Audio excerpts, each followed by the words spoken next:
Bismillahirrahmanirrahim. Alhamdulillahirabbil alamin. Shalatu wassalamu ala asrofil anbiya wal mursalin wa ala alihi wa sahbihi ajmain. Qala Nabi sallallahu alaihi wasallam, ala wa iyyakum wal muhdatsatil umur fa inna syarrul umur muhdatsatuha wa kullu muhdatsatin bid'atun wa kullu bid'atin dhalalah. Amma ba'du. Para pemirsa, para alumni, para wali santri dimanapun anda berada, rahimakumullah.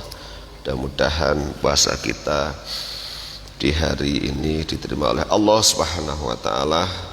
Pada pertemuan kajian sore hari ini, kajian yang ketiga, akan membahas tentang tradisi-tradisi yang ada di Jamiyah Nahdlatul Ulama atau tradisi dari wong NU.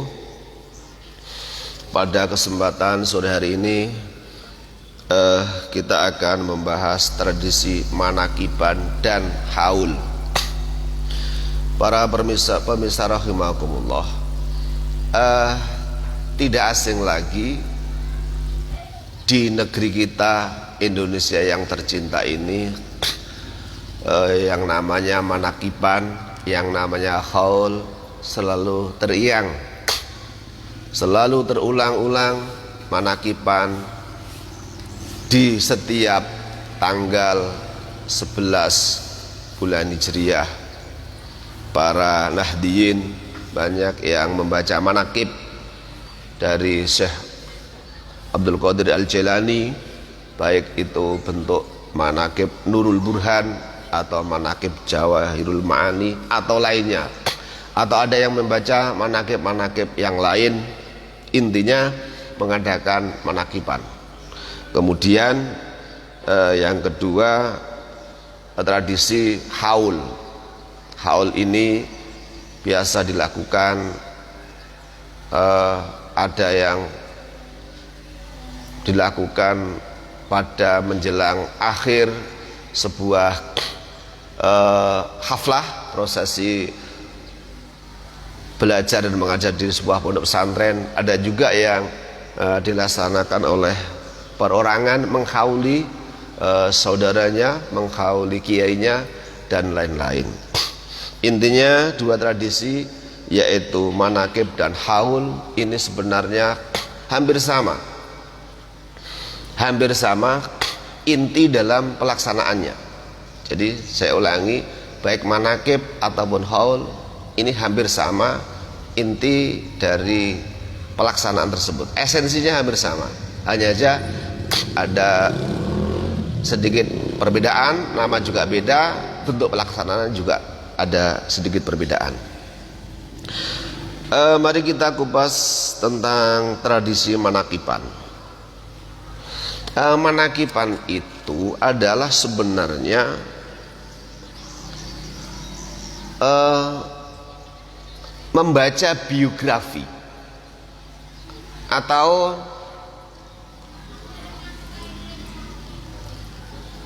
menganalisa atau menteladani dari para wali atau para ulama yang dimanakibi. Nah, kita ambil contoh satu saja, manakib yang sudah sering dipakai kalau di daerah Jawa biasanya memanakibi atau membaca manakibnya Syekh Abdul Qadir Al-Jailani. Kalau di daerah lain seperti di Kalimantan itu juga banyak orang membaca dari manakibnya Syekh Muhammad bin Abdul Karim As-Samani, karena menurutnya beliau adalah orang-orang yang patut dan layak untuk dibaca manakibnya. Nah, kemudian membaca sejarah-sejarah orang-orang alim, orang-orang soleh, ini bukan tidak ada sesuatu yang bermanfaat, bukan tidak ada faedahnya, bukan tidak ada hal yang dirasakan oleh orang-orang yang membaca manakib tersebut.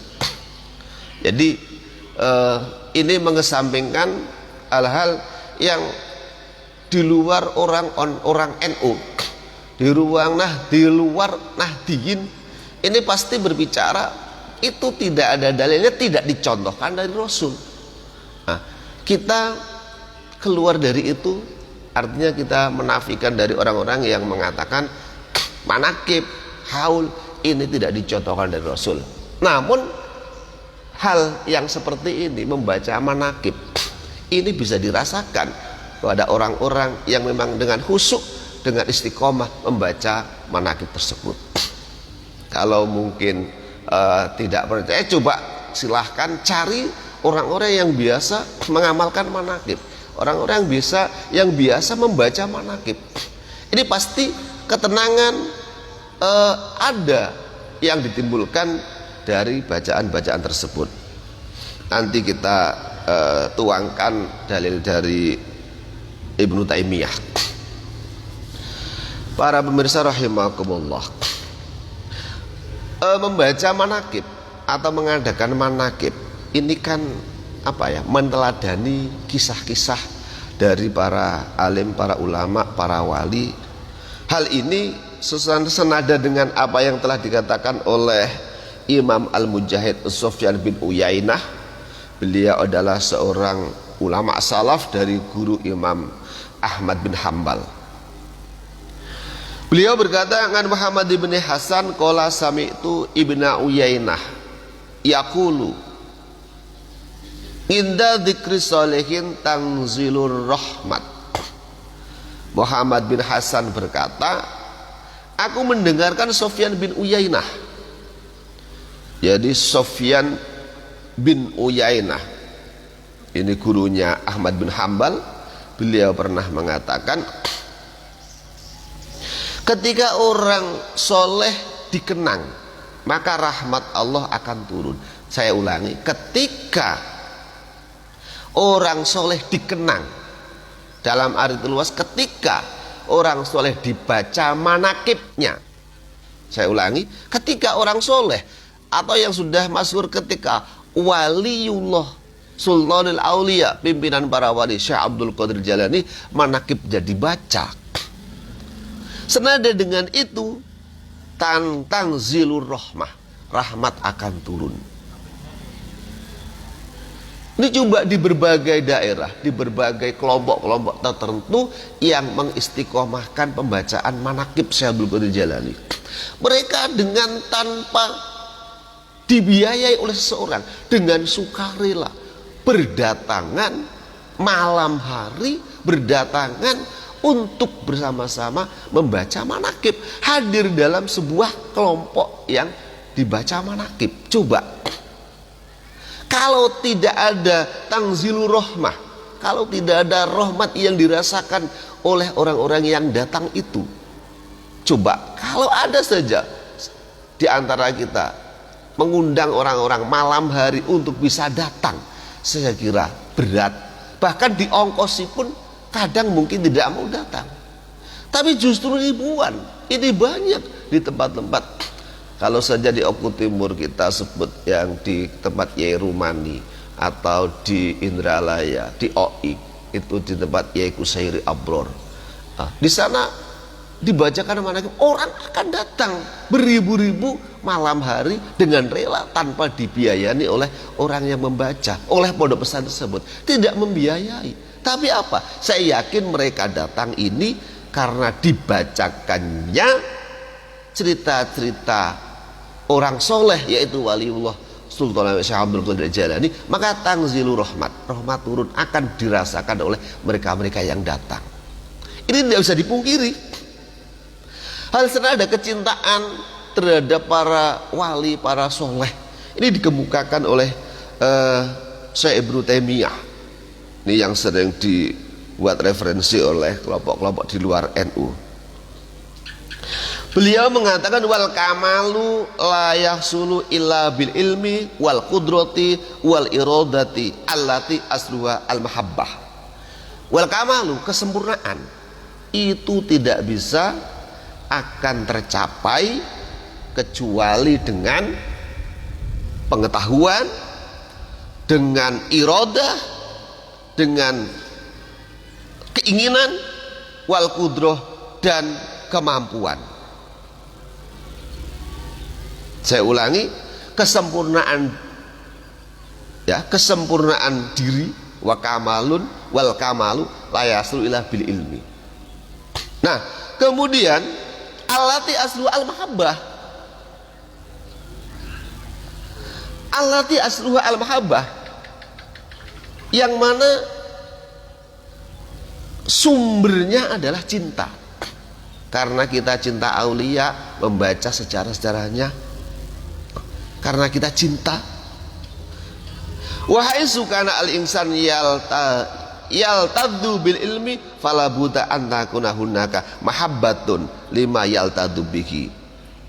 Wahai sukana al insan yaltaddu bil ilmi, ketika seseorang merasa nikmat dengan pengetahuan, maka sudah barang tentu di sana ada rasa cinta terhadap apa yang dinikmatinya. Wahai sukana al-insan yaltadu, merasa nikmat, merasa senang, bil ilmi fala budda an takun hunaka mahabbatun, tentu ada rasa cinta lima yaltadu bi, terhadap sesuatu yang dia nikmati.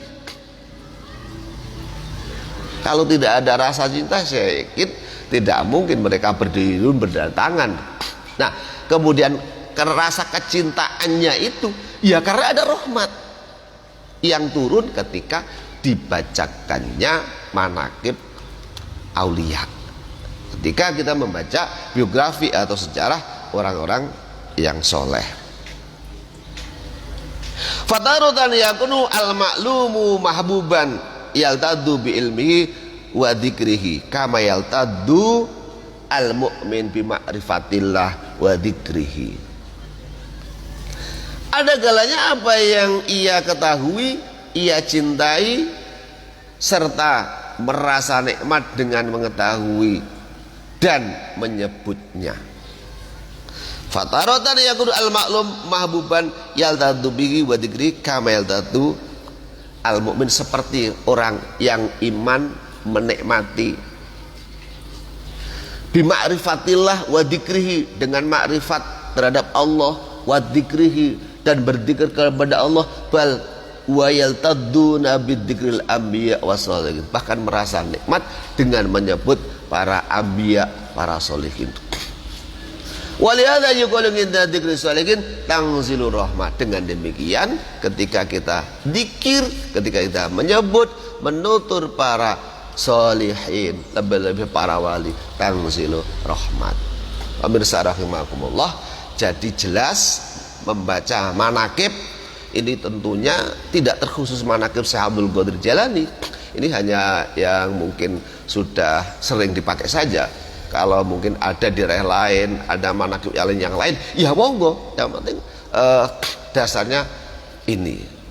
Dan sekali lagi, pada pembacaan manaqib, pembacaan biografi, artinya itu biografi, pembacaan manaqib ini tidak ada bentuk kemungkaran sama sekali. Yang biasa kita lihat dalam pembacaan itu, pertama-tama orang hadir di situ dengan sukarela tanpa ada paksaan.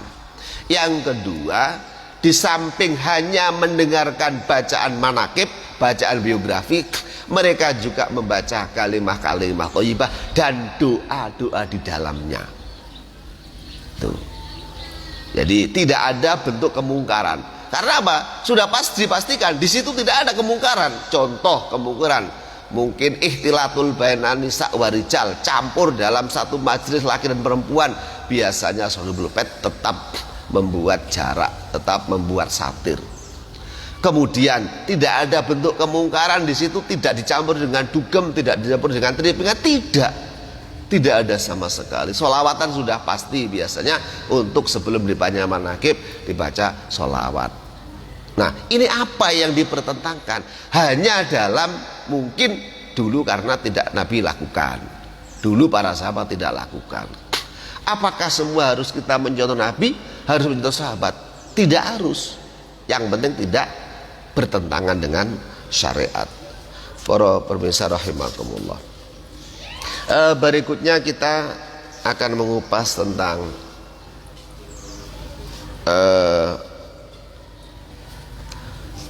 haul haul dan manakib ini tidak jauh berbeda. Saya ulangi sekali lagi, haul dan manakib ini tidak jauh berbeda. Kalau manakib tadi memang membaca biografi, tapi kalau haul ini adalah yang sudah dilakukan bentuknya di berbagai daerah. Di sini pun kami di Pondok Pesantren Darussalam setiap tahun juga selalu menghauli almarhum Romo Kiai Haji Makbul Nasir dalam bentuk satu.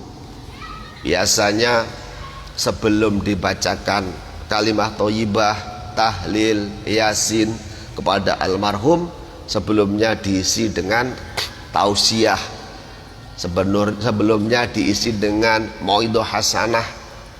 Ini hampir sama bentuknya semua. Jadi haul itu bentuknya seperti itu. Saya ulangi, haul yang dilakukan di Indonesia ini bentuknya satu. Biasanya sebelum dibacakan yasin, tahlil, dan doa, ini diisi oleh tausiah, atau tausiah setelah yasin, tahlil, dan doa. Nah, sudah kita bahas kemarin tentang esensi isi haul itu hampir sama dengan tahlil dan yasin. Ini hanya kemasannya beda. Hanya sedikit ada perbedaan. Kita memahami tentang haul. Jadi Kanjeng Nabi kita, Nabi Muhammad SAW itu juga katakanlah hampir sama mengadakan haul, namun agak berbeda. Dalam sebuah hadis an Aisyah radhiyallahu anha qalat ma ghirtu ngala imra'atin ma ghirtu ala khadijata min kasrati dzikri Rasulillah sallallahu alaihi wasallam iyaha wa amarahullahu ayubasyiraha bi baitin min qasbin. Aisyah radhiyallahu anha ini merasa cemburu terhadap mencemburui Kanjeng Nabi, karena Kanjeng Nabi itu selalu menyebut kebaikan Khadijah, dan bahkan tiap tahun Kanjeng Nabi niku wa ingkana yadbahu asad. Jadi ketika Kanjeng Nabi menyembelih kambing pada setiap tahun kematiannya Khadijah, Kanjeng Nabi kemudian kambing yang disembelih itu memberikan hadiah fi khalailiha pada saudara-saudaranya Khadijah sampai mencukupi dari kebutuhan-kebutuhannya. Jadi saya ulangi, yang pernah dilakukan oleh Nabi setiap tahun itu menceritakan tentang kebaikan-kebaikan Khadijah, kemudian menyembelih kambing diberikan kepada saudara-saudara Khadijah. Coba, meskipun itu secara khusus Nabi tidak mengatakan lakukanlah haul, saya yakin itu bisa dibuat sebuah dalil dari kita melaksanakan haul, karena Nabi sendiri juga menghauli Khadijah. Dari setiap tahun menceritakan kebaikan-kebaikan Khadijah, dan bahkan Siti Aisyah pun sampai cemburu. Artinya Khadijah sudah mati masih disebut-sebut, dan bahkan tidak hanya disebut, beliau menyembelih kambing dan diberikan kepada saudara-saudaranya. Kemudian haul di sini di dalamnya tentunya tidak ada sama sekali bentuk penyimpangan. Saya ulangi, di dalamnya tidak ada sama sekali dalam bentuk penyimpangan. Jadi hampir sama dengan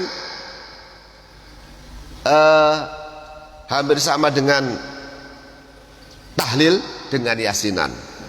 Dan ada riwayat lain yang diriwayatkan oleh Baihaqi, ini menjelaskan tentang haul, meskipun ada beberapa yang mengatakan riwayat tersebut kurang dianggap sahih, dan juga ada riwayat dari Abu Hasan yang mengatakan bahwa Nabi itu setiap tahun mengunjungi makam Uhud dan Nabi mendoakan.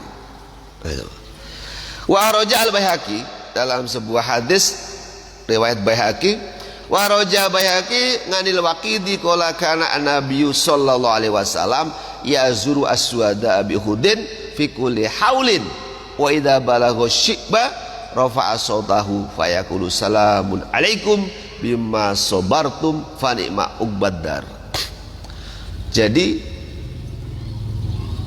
riwayat Baihaqi dari Waqidi, Nabi yazuru aswada bi Uhud, Nabi itu mengziarahi para syuhada dari perang Uhud fi kulli haulin, di dalam setiap tahun. Nah, jadi Kanjeng Nabi mengziarahi para syuhada Uhud fi kulli haulin. Saya kira untuk lafat fi kulli haulin ini tidak beda dengan kita menghauli, meskipun kadang ketika kita berhaul ini kita tidak mengziarahi, cuma mendoakan dari rumah. Tapi kebanyakan ya pasti kalau menghaul itu mengziarahi kalau memang makamnya dekat. Kalau jauh cuma mendoakan dari rumah. Seperti kita sebentar lagi untuk alumni Lirboyo itu otomatis menghauli beliau Mbah Abdul Karim atau Mbah Manap yang wafat pada 21 Ramadan sebentar lagi. Nah, karena kita jauh tentunya kita tidak datang ke makamnya, cukup dari rumah masing-masing untuk menghauli. Tapi bedanya kalau Nabi saat itu, Nabi setiap tahun fi kulli haulin itu datang ke syuhadaul Uhud, dan beliau mengatakan doa salamun alaikum bima sabartum fa ni'ma uqbaddar.